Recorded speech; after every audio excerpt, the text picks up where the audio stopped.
Hello and welcome to MINDFLEX. My name is Courtney. I'm an Australian sprinter and co-founder of MINDFLEX.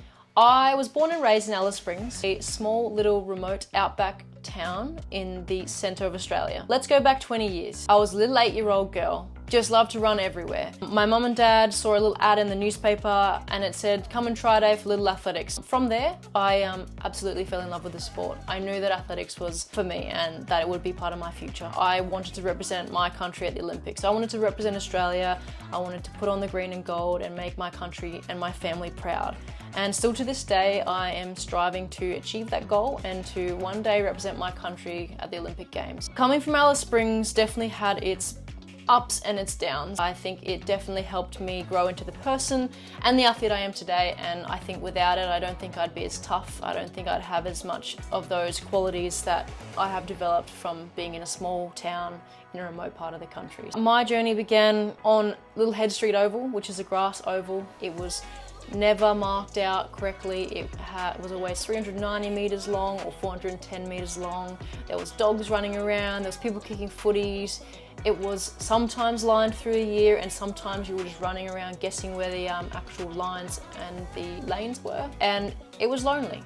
As a little junior athlete in athletics, it wasn't too bad. You know, you're a part of the little athletics community, but then once you kind of leave that little athletics community and you kind of branch out and you're coached by an actual coach, it's very lonely. And there was no coaches in Alice Springs at the time. I actually had a coach that coached me by correspondence. She lived in Darwin and we communicated on email and we communicated by phone, and I maybe saw her once a year. Yeah, you actually had to really put in the hard work, push yourself. You were the only one that you were running against. Ultimately, I ran against myself. I just wanted to better myself. That's kind of how I began my journey. I always felt that coming from the Northern Territory and running for the Northern Territory, people didn't really take you seriously. So I remember my first nationals, we didn't really have a set uniform. We had like a white singlet that had Northern Territory athletics written on it, and then we just wore black pants. And you know, every other state had like your Queensland, which was your maroon, and your New South Wales, which had your blue, and it was a very nice uniform and it was well put together, and we just didn't. We just looked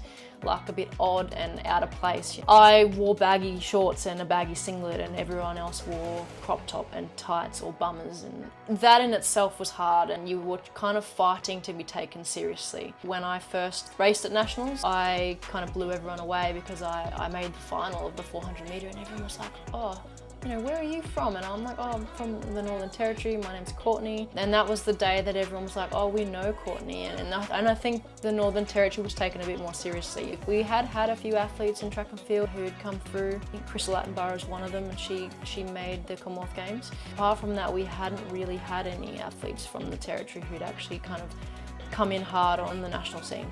I was training out there, I was doing school out there, and I moved to the Sunshine Coast 13 years ago to pursue my athletics career. So I was a 17-year-old girl. I had my sights set on World Juniors in 2014, and I really wanted to get on that team. So we moved over to Queensland in 2012. So that gave us a couple of years to really put in some good training with a squad and a coach over here, and yeah, try and achieve that goal. And we did achieve that goal. I got on that team. I represented my country at World Juniors. I was a part of the 4x400 metre relay. It was just an experience like no other. I absolutely loved putting on that green and gold and representing my country.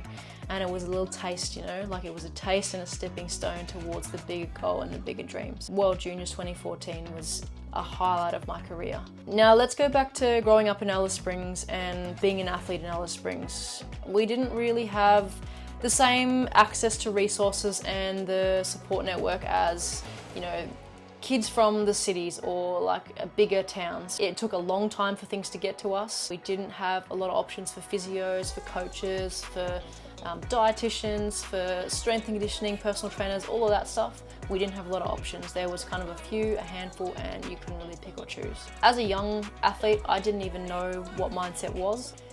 I did not know how important mindset was for performance. I didn't know what a sports psychologist was. It wasn't really until I went away for World Juniors in 2014 that I began to explore the world of sports psychology and mindset and how you can use mindset to your advantage. And this is why I'm so passionate about MINDFLEX, because it kind of brings everything together and it's all in one place, in one resource, and it's all at your fingertips. So you have access to everything you should need as an athlete. It's a resource that we are very passionate about, and it's a resource that I wish I had when I was a junior athlete, the resource that I can't wait to use now as I kind of come through my career as the senior open athlete. I also wanted to share a bit of advice from me to you. Don't ever let anyone tell you that you can't do something and that you're not good enough and that you can't achieve your goals, because that's absolutely 100% not true. And if you believe that you can do something and you work hard for that goal and that dream, then you will absolutely succeed. And if you don't, you will give it your 100%. You will give it your all. And at the end of the day, all you can do is give your best. And if you perform at your best and you do your best, then you've already won. So, that will be my first advice. Don't let other people tell you can't do something, because that's not fair of them to say, and that's not true. For me, I trained alone. I trained by correspondence. I didn't have a group or a community around me. As an individual athlete, especially, it's a lonely sport, and a lot of the time you're on your own and you're fighting with yourself and you're putting in the hours alone. And there's no one else around. For me, MINDFLEX is that resource that is a community, that is a place for everyone to feel included and involved and look for advice and talk to one another and like-minded people. And we really want to make that known, that it is a community and it is a group of people, and it's not just one person, and you don't have to feel alone in your sport. Reach out, come on this YouTube, follow on Instagram, ask questions. Anything like that, because community is such a big thing, and like a team around you is such a big thing.